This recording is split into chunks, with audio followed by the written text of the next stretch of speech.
Happiness Inside oleh Gobind Vasdev. The Hard Worker. Bagian ketiga buku, Menemukan Kebahagiaan. Dari bingung ke bangun. Seringkali saya merenung dalam kesendirian dan bertanya pada diri sendiri, untuk apa ya hidup ini? Adakah sebuah tujuan yang harus aku capai dalam dunia yang luas ini? Jika tidak ada, kenapa saya ada di sini? Jika ada, apakah itu? Siapa yang menentukan tujuan hidupku ini? Apakah ada sebuah perbedaan dalam dunia ini jika aku tidak dilahirkan? Tidak tahan dengan banjirnya pertanyaan-pertanyaan hati yang tak dapat terjawab. Akhirnya aku mulai mencari dengan bertanya dan membaca. Awalnya terlihat saya mendapat jawaban dengan membaca beberapa buku, tetapi setelah bacaan berkembang, tidak jarang pikiran ini bukan tercerahkan, malah menjadi bingung. Bingung yang saya maksud di sini bukan bingung kehilangan arah, tetapi bingung mana yang dipilih. Semua terlihat benar dan baik, tetapi anehnya ketika kita membandingkan satu dan lainnya, banyak jawaban yang kontradiktif atau berlawanan satu dengan yang lainnya. Jika kita membaca buku self-help atau pengembangan diri dari barat, umumnya berkata bahwa dalam hidup ini kita harus mempunyai tujuan, dan tujuan itu bukan hanya sekedar tujuan, tetapi harus detail, spesifik, dapat diukur, dan harus mempunyai jangka waktu dalam pencapaiannya. Sementara jika kita membaca kitab-kitab kuno atau buku dari timur, hal sebaliknya lah yang dikatakan di dalam buku-buku tersebut, bahwa hidup harus mengalir seperti air. Kemana hidup mengajak kita selayaknya mengikuti. Di India ada sebuah kepercayaan yang mengatakan bahwa hidup ini adalah lila atau permainan. Untuk itu kita harus menikmatinya seperti seorang anak kecil yang mabuk, karena enaknya bermain.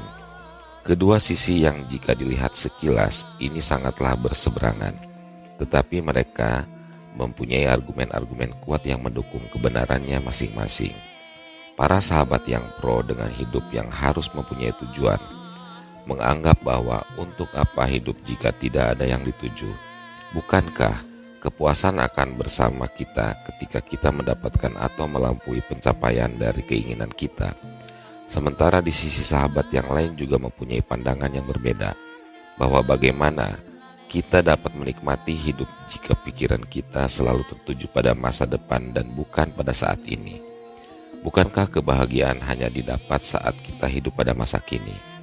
Wah, ketika mendengar apa yang ada di dalam kedua pikiran, terlihat semuanya benar.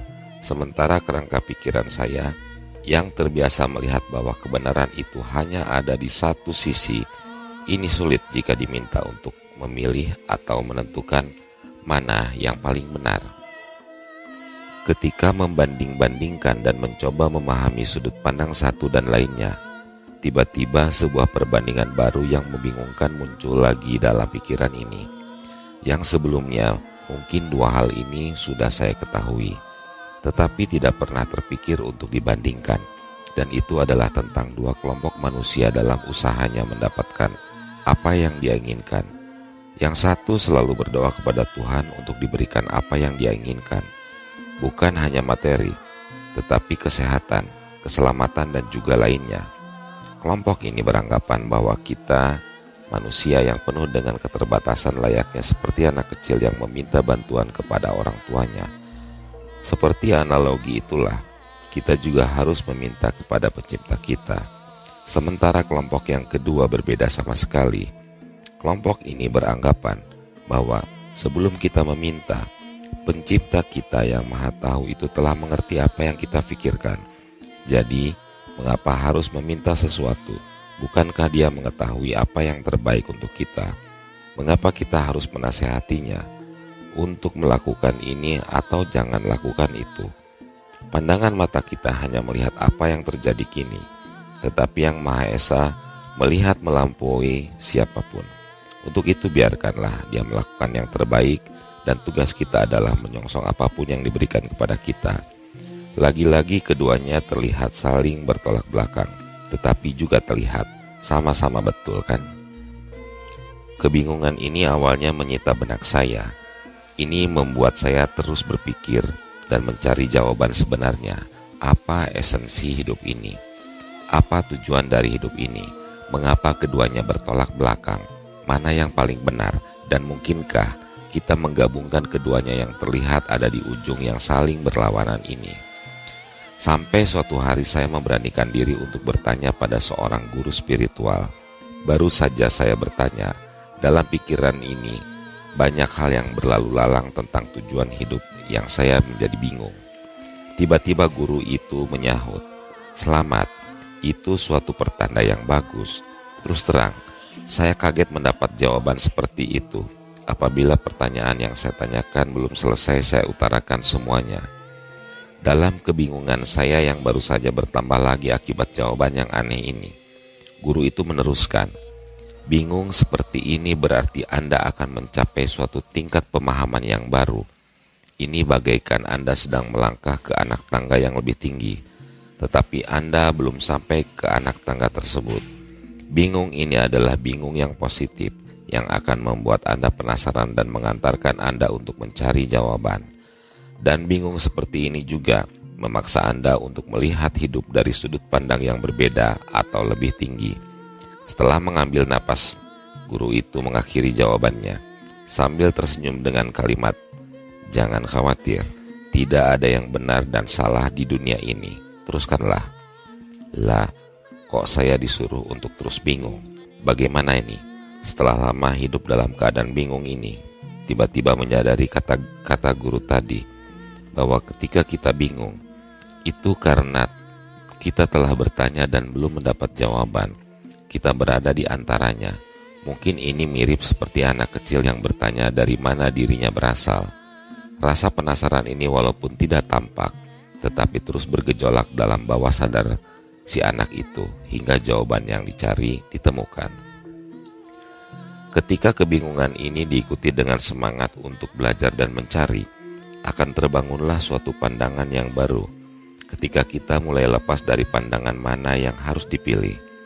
Kesadaran ini adalah kesadaran yang bukan menilai mana yang benar dan salah, tetapi lebih memahami mengapa setiap orang mempunyai pandangan seperti itu. Memahami bahwa setiap kepercayaan atau keyakinan yang terjadi dalam diri seseorang adalah ibarat program. Jika saya lahir dan besar di Eropa atau Amerika, dan dibesarkan dengan orang tua dan pendidikan yang ada di sana, serta lingkungan sosial saya yang heterogen, pastilah cara programnya berbeda dengan jika saya dilahirkan di pedalaman India, bersekolah dan berkumpul dengan penduduk di sana saja. Program-program inilah yang menyatu dan menjadi pola atau kita menyebutnya pola pikir yang membentuk pandangan atau cara kita memandang atau paradigma. Di sini kita perlu memahami bahwa setiap program yang ada dalam diri seseorang itu adalah baik adanya. Setiap program dalam diri seseorang pada dasarnya mempunyai tujuan yang sama, yaitu apa yang dinamakan kebahagiaan. Atau jika kebahagiaan terlalu abstrak, boleh saja kita menggantikannya dengan kata kedamaian pikiran, ketenangan batin, perasaan yang aman dan nyaman. Para sahabat di barat mencarinya dengan cara yang menurut pengalaman atau tingkat berpikirnya dirasa paling benar, dan sama halnya ini terjadi dengan teman-teman di timur.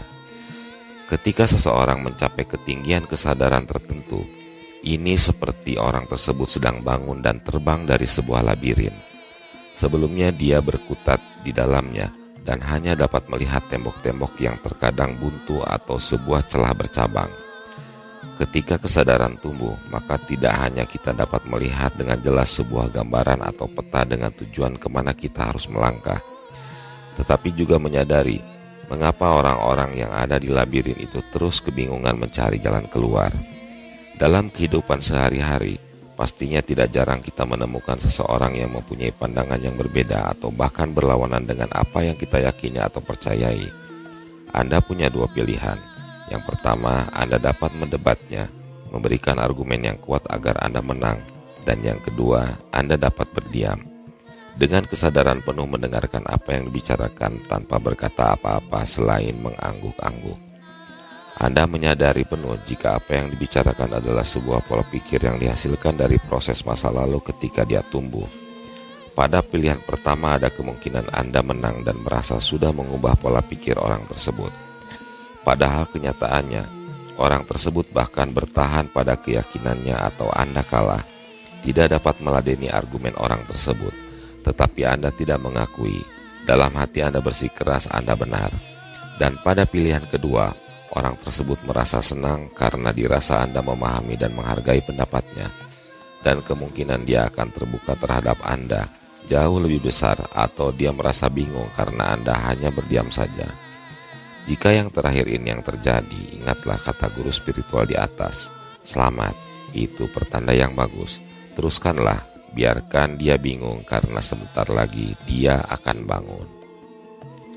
Ketika kebingungan diikuti dengan semangat untuk belajar dan mencari, akan terbangunlah suatu pandangan yang baru ketika kita mulai lepas dari pandangan mana yang harus dipilih. Orang yang menyulitkan sama dengan berkah tak terhingga. Sebuah rahasia terungkap dari salah seorang tersabar di jagat ini. Dengan ketenangan yang membungkus wajahnya, dia membeberkan rahasia bersabar dengan memberi pengandaian. Jika engkau mengenal dekat seseorang dan engkau tahu dengan sangat jelas bahwa dia mempunyai penyakit yang cukup parah menggerogoti dirinya, untuk mengatasi penyakitnya, para dokter menyuntikkan begitu banyak obat dan hormon yang mengakibatkan emosinya terganggu. Sehingga emosinya tidak terkendali, tiba-tiba dia bisa menjadi sedih, gelisah, atau meledak amarahnya.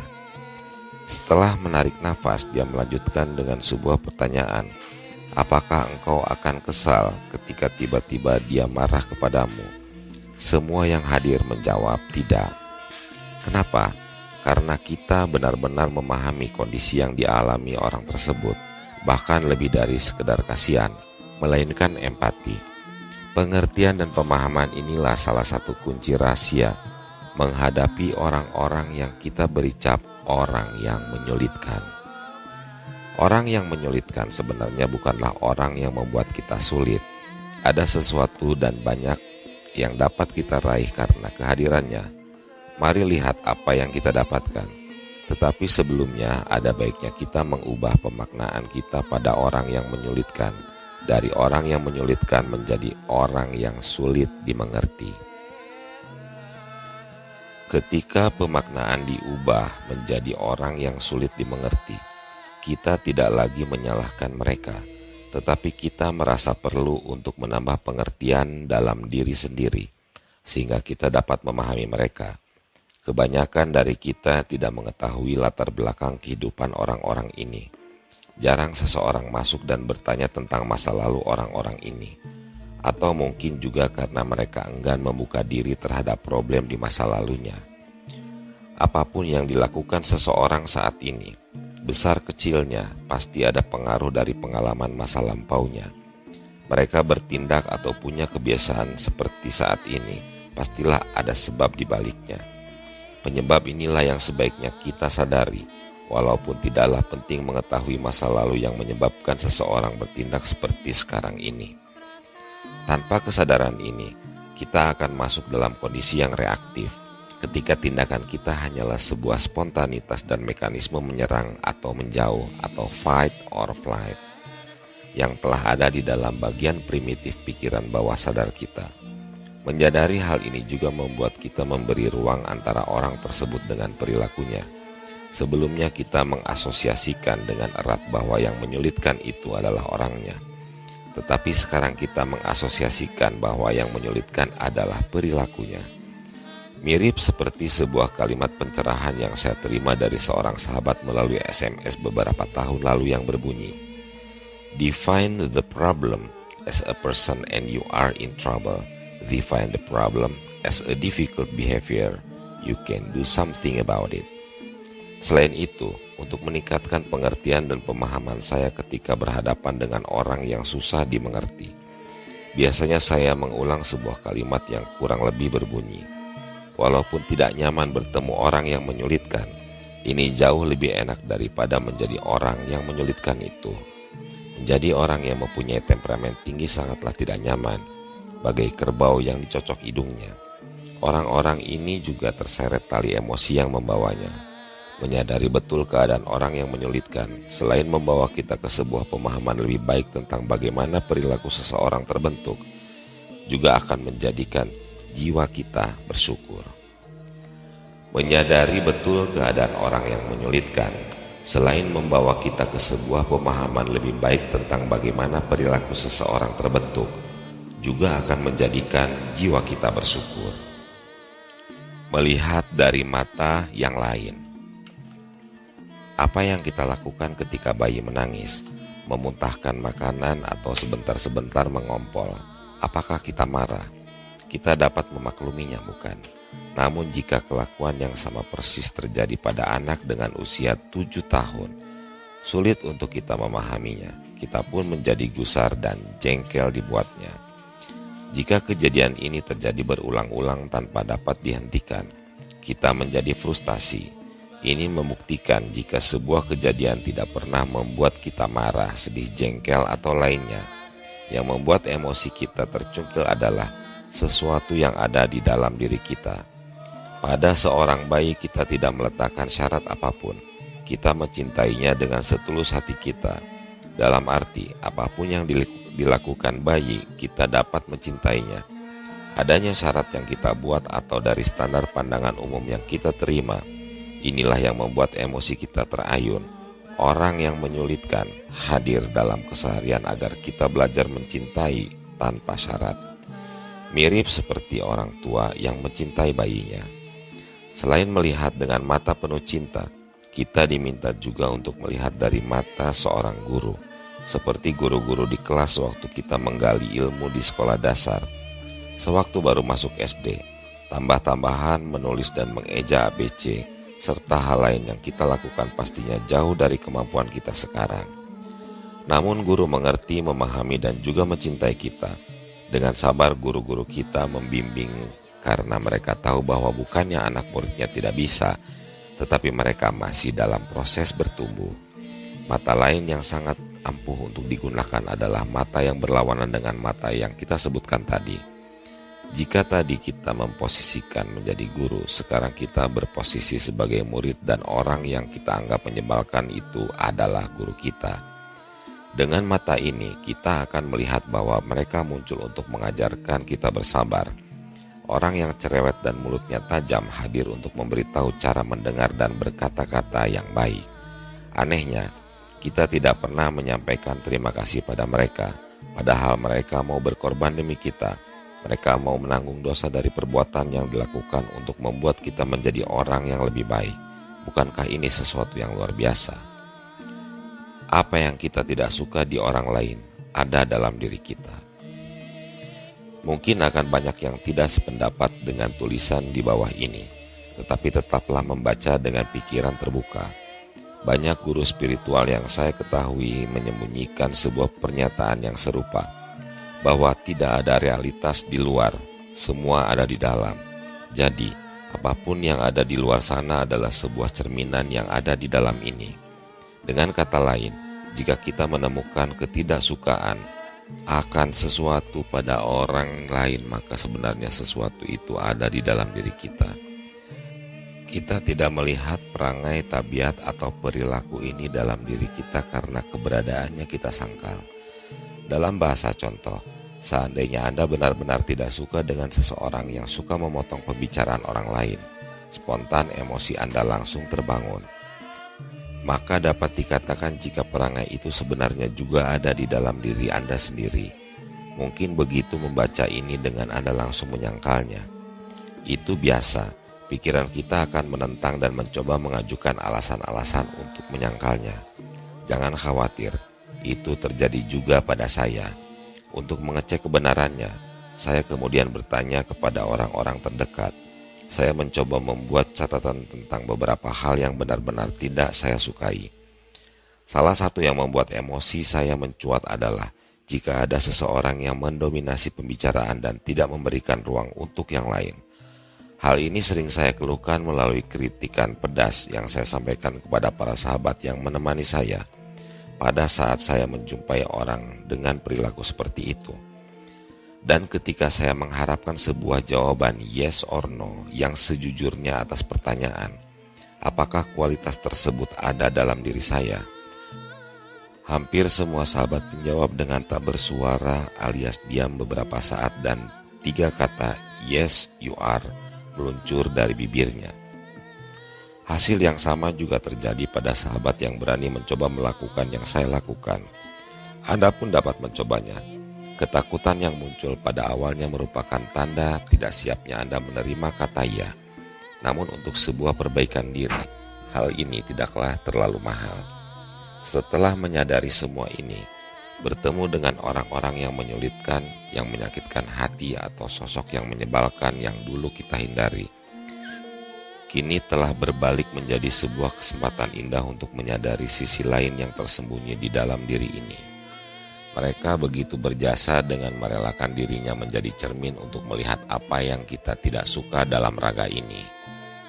Yang terpenting bukan mencampakkan sisi yang tidak kita suka dan menyimpan yang terang, melainkan merangkulnya dengan penerimaan yang ikhlas.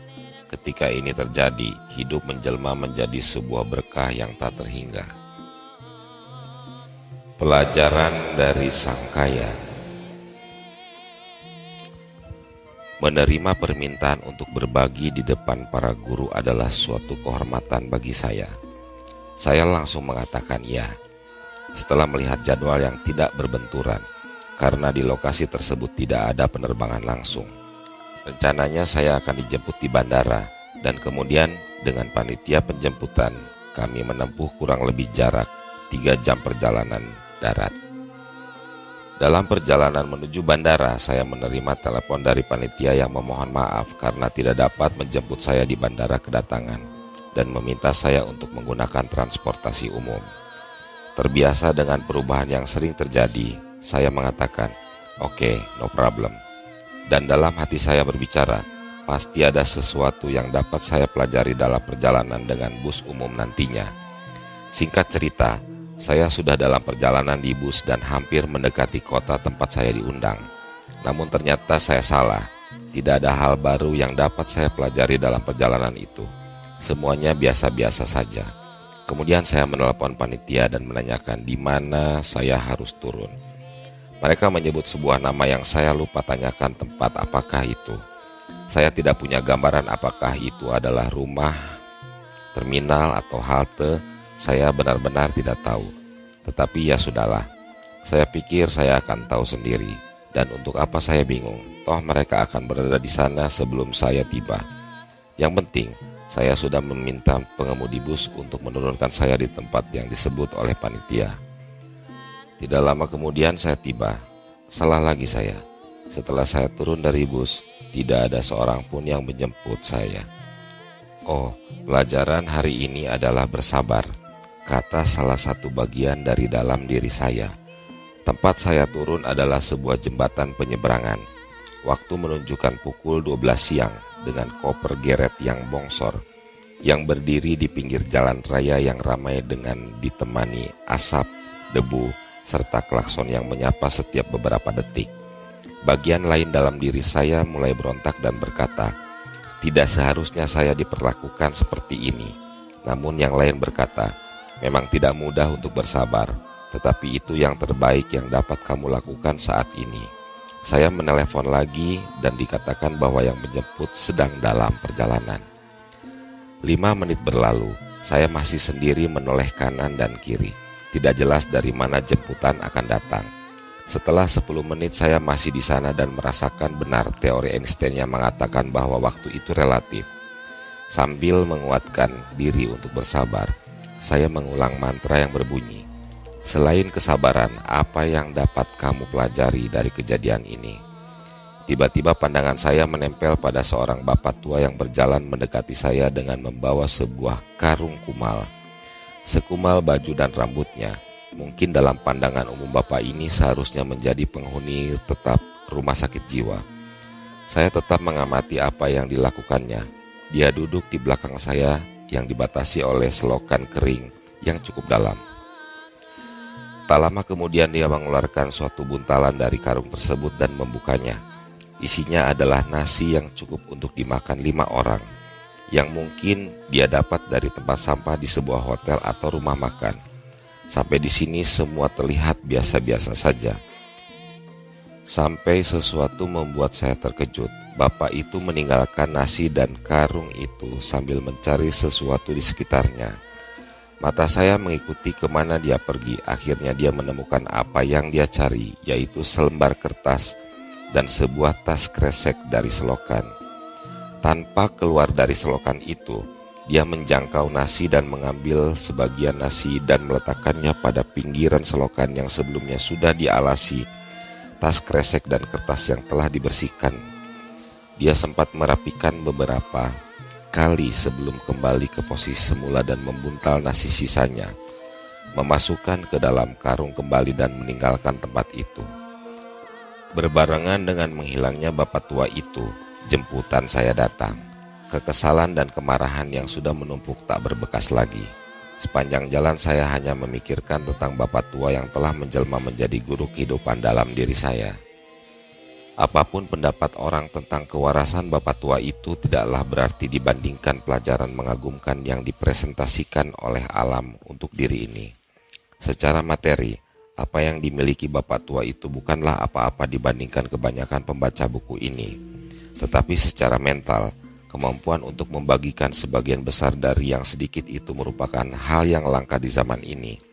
Mental bapak tua itu mirip dengan seorang petapa dalam cerita di bawah ini. Sebuah berita berhembus di penduduk desa tentang sebuah batu permata bernilai selangit yang dimiliki seorang petapa sederhana yang tinggal di pinggiran hutan. Setelah bertahun-tahun, seorang pemuda pemberani mendatangi petapa tersebut, bukan hanya ingin bertanya, tetapi juga ingin meminta batu mulia itu. "Ini, ambil ini untukmu," kata petapa itu tanpa beban.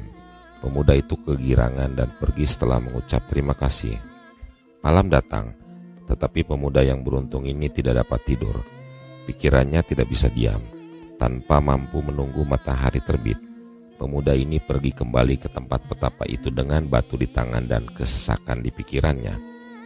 Di depan petapa itu dia menyodorkan kembali benda yang selama belum 24 jam menjadi milik itu sambil berkata, "Hai orang suci, ambillah permata ini kembali, tetapi berikan hati penuh ikhlas yang mampu memberikan intan ini. Bukan materi yang berlimpah ruah, tetapi hati yang kayalah yang dapat ikhlas membantu yang lain."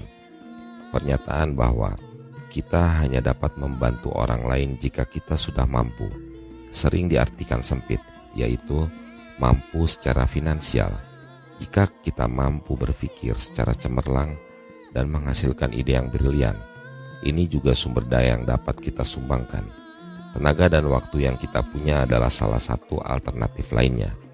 Mungkin saja networking yang kita bangun dalam kehidupan ini dapat menjadi jalan mulus bagi mereka yang membutuhkan. Intinya, sumber daya finansial hanyalah satu hal kecil dari limpahan sumber daya lainnya. Lepas dari apa yang akan kita dapat nantinya, apakah perbuatan kita mendapat karma baik atau tidak? Segudang keuntungan menjadi bonus ketika kita dapat berbagi dengan yang lain. Dalam sisi kesehatan, para dokter menemukan peningkatan kekebalan tubuh jika kita bekerja dengan empati yang tinggi. Psikolog sependapat bahwa ada kebahagiaan yang bertunas serta penyelesaian lebih baik dalam permasalahan hidup yang sedang dihadapi. Dengan kata lain, jika Anda mempunyai masalah yang rumit, ada baiknya Anda menolong orang lain. Karena ini salah satu usaha terbaik untuk melepaskan tali masalah yang melilit kita. Menyadari alasan terakhir inilah sebenarnya yang menjadi pemicu dalam diri saya sehingga memutuskan sebagian besar kegiatan yang saya lakukan untuk pengabdian. Dan ya, semua yang dikatakan di atas memang terbukti benar. Dengan logika yang menjadi panutan, seringkali kita takut membagi apa yang kita punya. Bayangan ketakutan akan kekurangan di hari esok, merasa belum cukup pada apa yang ada, membuat kita ragu untuk berbagi. Padahal apa sih yang kita punya? Semua ini bukankah pemberiannya? Tubuh, pikiran, rezeki, kepintaran, niat, dan segalanya bukan milik kita. Semua adalah karunia yang kita terima. Untuk itu, sebenarnya manusia tidak pernah kehilangan apapun, karena manusia tidak pernah memiliki apapun, bukan? Nah, jika begitu, mengapa kita harus takut? Ketika kesadaran bangkit. Tersebutlah seorang pahlawan besar Persia bernama Rustam dan Sohrab. Mereka adalah ayah dan anak, tetapi mereka tidak pernah bertatap muka hingga suatu hari mereka harus beradu pedang, berjuang mati-matian di area pertempuran, sebagai komandan dari dua pasukan yang saling bermusuhan. Cerita ini dimulai saat Rustam harus meninggalkan rumah beberapa saat setelah kelahiran putranya, Sohrab, untuk pergi mengemban tugas sebagai komandan dari sang Raja Persia. Dan tugas itu adalah penaklukan dunia. Sebelum meninggalkan kedua orang yang dia cintai, Rustam memberi sebuah jimat kepada istrinya. Dia berpesan untuk mengikatkan jimat itu ke lengan kanan anaknya, sehingga dia akan mengenali putranya jika suatu saat bertemu. Sejak usia belia, putra komandan Persia tersebut menggabungkan dirinya dengan pasukan Yunani. Entah karena bakat yang turunan atau faktor lainnya, karir Sohrab dalam ketentaraan melejit bagaikan rising star. Kemampuan dan kekuatannya mengantarkan dirinya menjadi komandan pasukan Yunani dalam waktu singkat. Ketika suatu hari kedua negara tersebut bertemu di medan pertempuran, timpalah sang anak dan ayah. Mereka tidak mengenali satu sama lain. Mereka bertempur habis-habisan selama 15 hari tanpa henti. Rustam yang tua mulai kehabisan tenaga, dan dengan cara yang licik berhasil membuat putranya tersandung dan terjatuh. Dan dengan segera, kesempatan baik itu tidak disia-siakan. Rustam menikam Sohrab tepat di dadanya. Sohrab menjerit, "Hai orang Malang, berhati-hatilah terhadap balas dendam Rustam ayahku. Untuk perbuatan keji ini, dia pasti akan memberikan ganjaran yang setimpal padamu." Bagai disambar petir di siang bolong, Rustam terhuyung-huyung ketika dia mengenali jimat yang ada pada lengan Sohrab.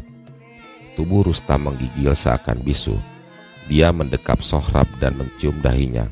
"Anakku, anakku, ya Tuhan, apa yang telah kulakukan? Ampun, ampun ya Tuhan." Luka yang diderita putranya sangat berbahaya. Secepat kilat dia menunggang kudanya menuju sang raja, satu-satunya orang yang mempunyai obat penyembuh untuk luka yang tergolong berat. Tetapi sang raja yang telah mendengar kehebatan Sohrab menolak permintaan Rustam.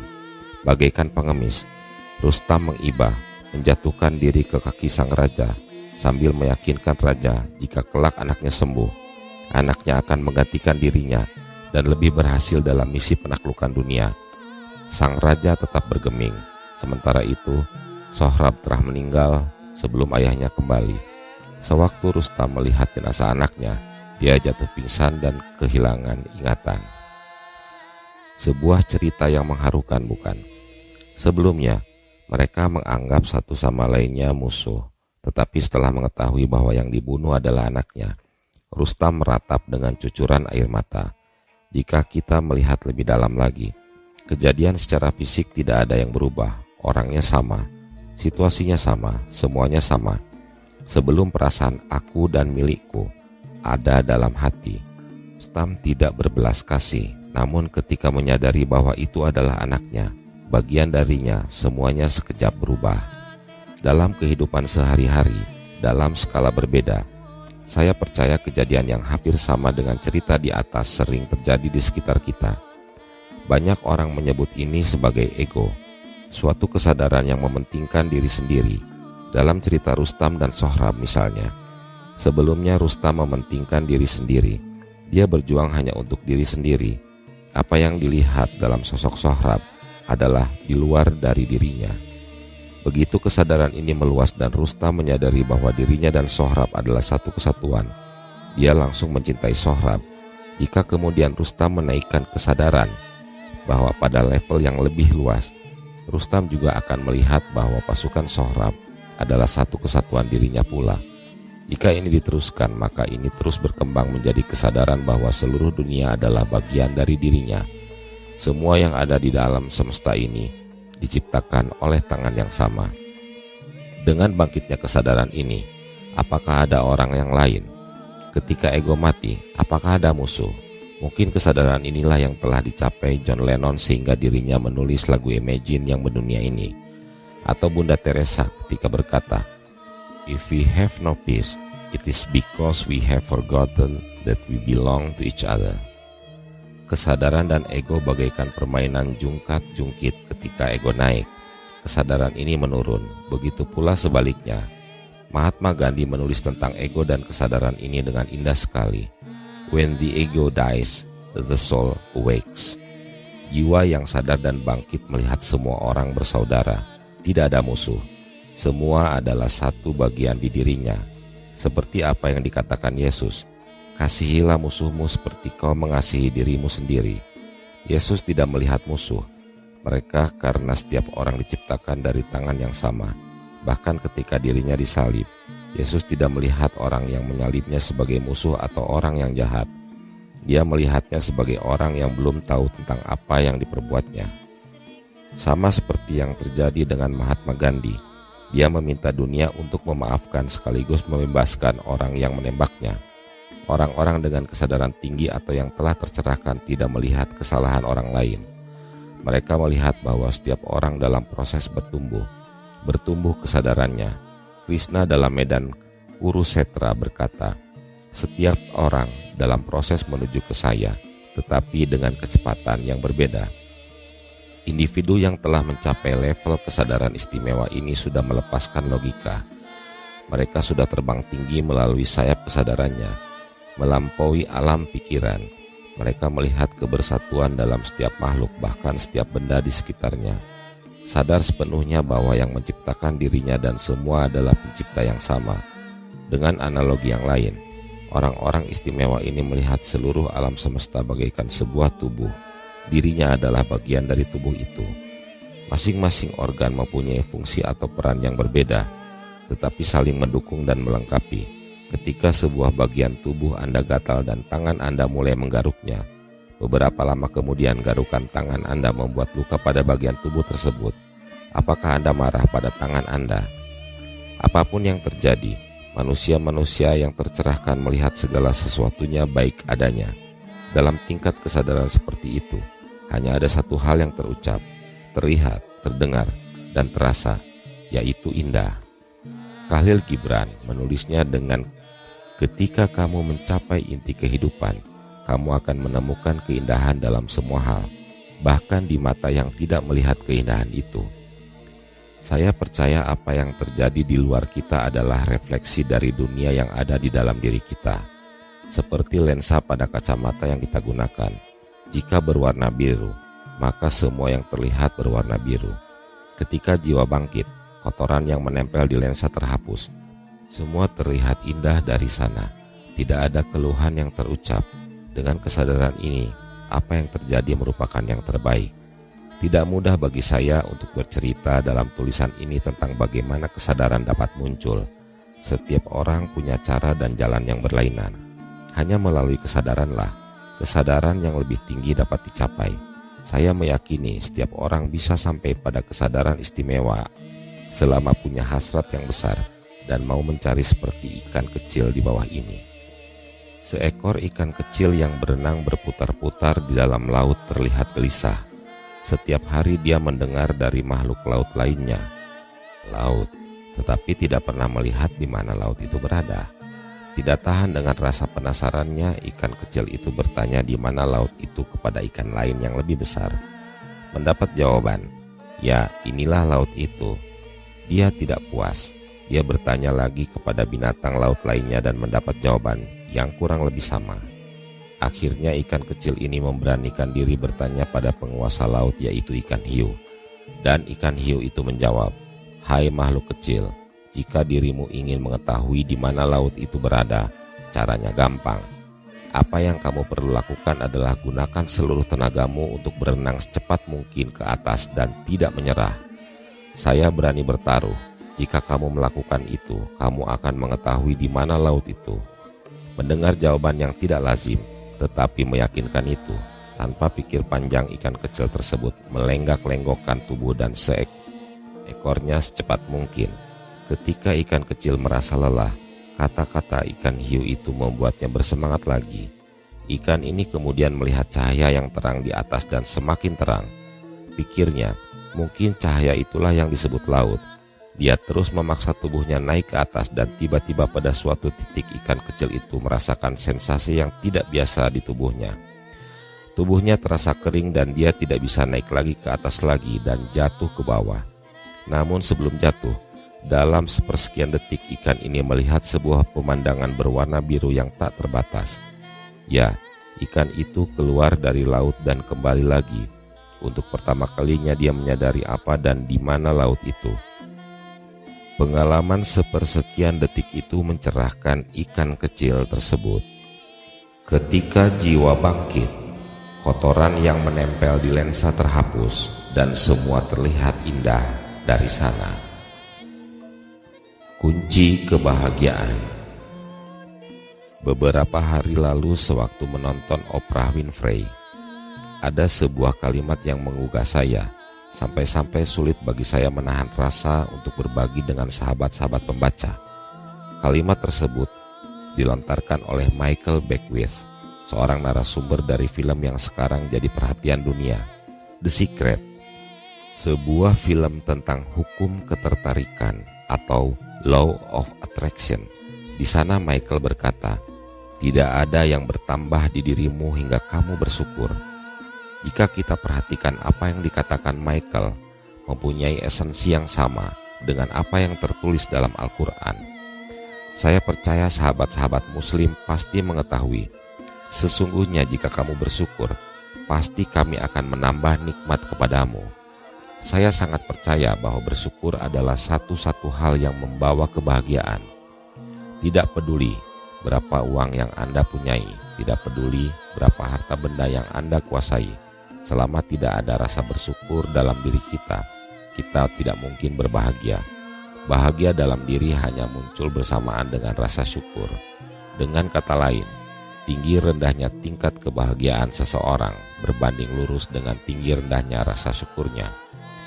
Seseorang yang kaya raya dengan segala kelebihan materinya, memiliki gelar yang sederet dan bermacam-macam ilmu yang bergelantungan di dalam kepalanya, bisa saja selalu merasa tidak bahagia jika tidak mensyukuri apa yang ada. Sebaliknya, mereka yang kekurangan dalam materi atau ilmu dapat berbahagia selama bersyukur. Bersyukur ibarat kunci untuk membuka pintu kebahagiaan. Coba kita cermati sekali lagi kalimat dari Michael Beckwith itu. Tidak ada yang bertambah di dirimu hingga kamu bersyukur. Sewaktu kita bersyukur, ada sesuatu yang bertambah dalam diri kita, ada sesuatu yang bertumbuh dalam hati kita, dan inilah yang membuat kita berbahagia. Kita dapat mempunyai tabungan yang bertambah sekian ratus juta setiap bulannya, tetapi selama kita tidak berhenti sejenak dan merasa bersyukur dengan pertambahan tersebut, pertambahan itu tidak akan pernah terasa di dalam jiwa kita. Terima kasih. Seperti koin yang bermata dua, kata terima kasih selalu mewakili sisi di balik rasa bersyukur. Jika kata terima kasih terucapkan, itu artinya bagian koin yang tertulis terima kasih ada di atas. Seperti kita tahu, jika bagian koin yang tertulis terima kasih ada di atas, maka koin yang bertuliskan rasa syukur ada di bawah. Ini artinya, di setiap terima kasih ada rasa bersyukur yang menopang di baliknya. Begitu pula sebaliknya. Dalam penelitian Dr. Masaru Emoto tentang reaksi air dengan pikiran manusia yang pernah juga saya tulis dalam majalah Psikologi Plus, jelas terlihat bahwa kristal-kristal air terindah muncul sewaktu kita berpikir atau mengucapkan kata love dan gratitude. Terima kasih dan rasa syukur memang sangat mudah kita ucapkan pada saat kejadian terjadi sesuai harapan kita. Tetapi bagaimana dengan sebaliknya? Jika kejadian tidak sesuai dengan harapan kita, apakah kita dapat selalu berucap terima kasih? Sangat mudah bagi kita untuk bersyukur sewaktu kita mendapat tambahan seseorang anggota baru dalam keluarga. Tetapi bagaimana jika ada anggota keluarga yang pergi meninggalkan kita? Sangat mudah bagi kita untuk berterima kasih kepada seseorang yang memberi kita rejeki berupa uang atau benda lainnya. Tetapi bagaimana kita dapat berterima kasih dengan orang yang mengambil uang kita? Lagi-lagi semua terserah dari mana kita mau melihat. Saya dapat menangis, berduka terus-menerus sambil dihantui rasa takut akan masa depan karena kehilangan orang tua sewaktu remaja. Namun saya juga dapat memilih bersyukur dan berterima kasih karena diberi kesempatan untuk memiliki orang tua dengan segala kasih sayangnya hingga remaja. Saya dapat bersedih, marah, dan menyimpan dendam kepada orang yang mengambil uang saya. Tetapi saya juga dapat berterima kasih karena diberikan sebuah pelajaran yang sangat berharga dalam hidup ini. Menyimpan dendam, marah, dan bersedih tidak akan mengembalikan orang yang kita cintai dan uang yang diambil. Semua itu bahkan sering merugikan pikiran, mental, dan fisik kita. Seorang sahabat dan juga guru saya, Bapak Gede Prama, pernah menulis dengan indahnya, orang bodoh kalah dengan orang pintar, orang pintar kalah dengan orang licik, dan orang licik kalah dengan orang yang beruntung. Siapa orang yang beruntung ini?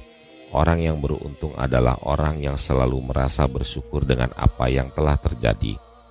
Kita selalu dapat berterima kasih untuk istri yang mengatakan malam ini kita hanya makan mie instan. Karena itu, artinya dia bersamaku, bukan dengan orang lain. Untuk suami yang hanya duduk malas di sofa menonton TV, sang istri dapat berterima kasih karena itu artinya dia berada di rumah dan bukan di bar, kafe, atau tempat mesum. Untuk anak-anak yang ribut mengeluh tentang banyak hal, itu artinya mereka di rumah dan tidak jadi anak jalanan. Kita juga dapat berbahagia untuk tagihan pajak yang cukup besar. Itu artinya saya bekerja dan digaji tinggi. Untuk sampah dan kotoran bekas pesta yang harus saya bersihkan itu artinya keluarga kami dikelilingi banyak teman. Untuk pakaian yang mulai kesempitan, karena itu artinya saya cukup makan. Untuk rasa lelah, capek, dan penat di penghujung hari, karena itu artinya saya masih mampu bekerja keras. Kita juga dapat bersyukur untuk semua kritik yang saya dengar tentang pemerintah, karena itu artinya masih ada kebebasan berpendapat. Untuk bunyi alarm keras jam 5 pagi yang membangunkan saya, karena itu artinya saya masih bisa terbangun, masih hidup. Untuk setiap permasalahan hidup yang saya hadapi, karena itu artinya Tuhan sedang membentuk dan menempa saya untuk menjadi lebih baik lagi. Di akhir bagian ini, saya ingin berbagi sebuah cerita favorit saya tentang seorang raja dan Perdana Menteri yang selalu bersyukur dan berterima kasih dengan setiap kejadian yang terjadi. Semoga bermanfaat. Seorang raja yang sangat berkuasa baru saja mendapat sebuah hasil buruan yang istimewa. Setibanya di kerajaan, sang raja ingin sekali memasak hasil tangkapannya tersebut. Dengan ditemani koki nomor 1, raja mulai memotong-motong, memisahkan daging dengan tulangnya. Tiba-tiba terdengar teriakan yang sangat keras dari sang raja. Apa yang terjadi? Ternyata ibu jari sang raja terpotong dan putus. Segala upaya darurat dilakukan oleh para penyembuh, tetapi ibu jari sang raja tidak dapat disatukan kembali. Dalam keadaan kesedihan dan penyesalan yang sangat, sang Perdana Menteri yang bijak muncul dan berkata, "Janganlah cemas dan menyesal, bersyukurlah Baginda. Semua yang terjadi ini pasti ada bagusnya." Mendengar kata-kata Perdana Menteri, naiklah darah sang raja. "Perdana Menteri, apa kamu sudah gila?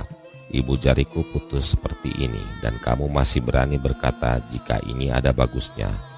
Coba katakan apa bagusnya dari terpotongnya ibu jariku ini?" Dengan murka, raja memerintahkan sang pengawal untuk menjebloskan Perdana Menteri ke dalam penjara. Beberapa bulan berlalu, sang raja kembali ke kegiatan berburunya untuk pertama kalinya setelah ibu jarinya putus. Hasrat yang begitu kuat dalam mendapatkan buruan membuat raja lupa diri dan masuk ke wilayah terlarang yang dikuasai suku primitif. Raja ditangkap oleh kawanan suku tersebut dan dihadapkan ke kepala suku. Dengan muka yang ceria, kepala suku langsung memerintahkan anak buahnya untuk menyiapkan upacara besar tengah malam nanti. Waktu yang diharapkan oleh suku primitif tetapi tidak oleh sang raja akhirnya datang. Raja dinaikkan ke panggung yang cukup tinggi. Di bawahnya terdapat api yang membara.